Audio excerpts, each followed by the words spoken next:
पुण्यात्मा, जैसे श्रीमद् भगवद गीता अध्याय नंबर 15 के श्लोक नंबर 16-17 में 3 पुरुष बताए हैं। एक सरपुरुष, एक अक्षर पुरुष। सरपुरुष तो ये ब्रह्म है, 21 ब्रह्मांड का स्वामी है, बस इतना ही भगवान है, इतना ही प्रभु है यो। और अक्षर पुरुष यो 7 शंख ब्रह्मांड का, नील पद्म शंख, 7 शंख ब्रह्मांड का स्वामी है, इतना ही प्रभु है। और वो तीसरे नंबर का जो गीता अध्याय नंबर 8 के श्लोक नंबर 1 में अर्जुन ने पूछा कि आप जी ने 7वें अध्याय के 29वें श्लोक में जिस तत्ब्रह्म के बारे में जानकारी दी है, वो तत्ब्रह्म कौन है, क्या है, उसके बारे में 8वें अध्याय के 3 श्लोक में गीता जी में गीता ज्ञानदाता कहता है कि वो परम अक्षर ब्रह्म है। गीता ज्ञानदाता से अन्य है वो परम अक्षर ब्रह्म, वो पूर्ण परमात्मा, सत्य पुरुष, पूर्ण ब्रह्म, परम अक्षर पुरुष कहो, परम अक्षर ब्रह्म कहो। तो उसको तो यहां जो 15वें अध्याय के 17वें श्लोक में कहा है कि उत्तम पुरुष है तू अन्य। 16वें श्लोक में 2 पुरुष बता दिए, सरपुरुष और अक्षर पुरुष। और इनके अंतर्गत जितने भी प्राणी आते हैं वो सभी, ये भी इनके अंतर्गत जितने प्राणी वो सभी नाशवान हैं, लेकिन आत्मा किसी की नहीं मरती, वो तो विषय अलग अलग एक ही भी ना मरती बात है। फिर 15वें अध्याय के 17वें श्लोक में कहा कि उत्तम पुरुष है तू अन्य।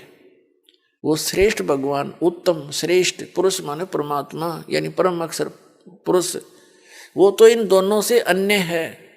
और वही तीनों लोकों में प्रवेश करके सबका धारण पोषण करता है, वो अविनाशी परमात्मा। अब जैसे गीता अध्याय नंबर 15 के श्लोक नंबर 1 में बताया कि ऊर्ध्व मूलम अधः शाखम, ऊपर को जड़ वाला, नीचे को तीनों गुण रूपी शाखा वाला, ये उल्टा लटका हुआ संसार रूपी पीपल का वृक्ष जानो एक उदाहरण रूप में।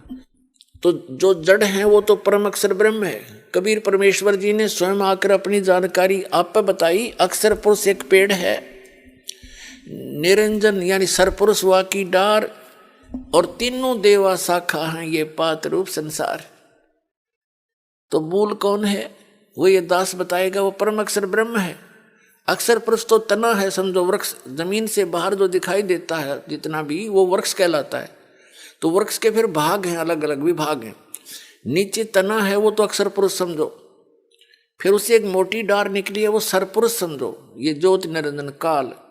उसकी 3 शाखाएं हों वृक्ष की, यानी रजगुण ब्रह्मा, सतगुण विष्णु, तमगुण शिवजी रूपी इसकी ब्रांच है। और पात रूप संसार, और जो जमीन के अंदर गुप्त है, प्रोक्ष है, वो जड़ है। और जड़ से ही सबको आहार मिलता है। पूरे पेड़ को जड़ से सी खुराक मिलती है, वही सबका धारण पोषण करने वाला है। तो गीता अध्याय नंबर 15 के श्लोक नंबर 17 में कहा कि उत्तम पुरुष तु अन्य परमात्मा इति उदाहरते। ये लोग तेरे में आविष्य विभर्ती, वो तीनों लोकों में प्रवेश करके सबका धारण पोषण वही करता है। वो वास्तव में अविनाशी परमात्मा है।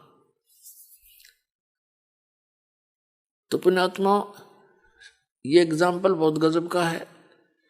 उल्टे लटके हुए संसार रूपी वृक्ष का जड़ से ही पूरे विश्व को, यानी पूर्ण परमात्मा से ही पूरे विश्व को सब कुछ मिल रहा है। जो भी आपका वर्क डन है वो भी वहीं से मिल रहा है।